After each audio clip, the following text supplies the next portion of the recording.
मैं ब्रह्मांड हूँ।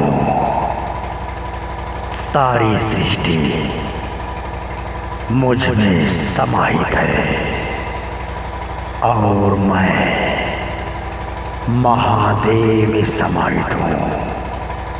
अतः हे मानव, तुम स्वयं समझ सकते हो मैं बड़ा हूँ या महादेव।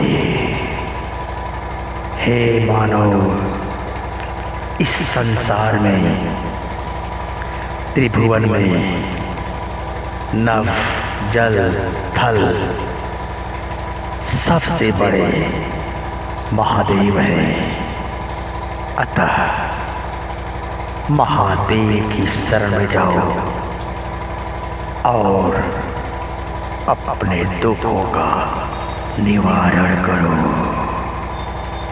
तुम्हें भव सागर से महादेव ही उबार सकते हैं।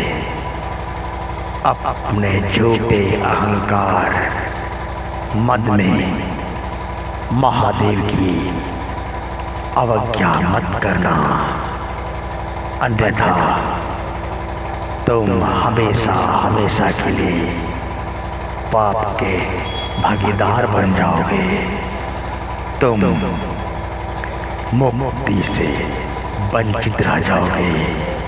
अतः हे समस्त ब्रह्मांड के वासियों, महादेव की उपासना करो, महादेव की साधना करो।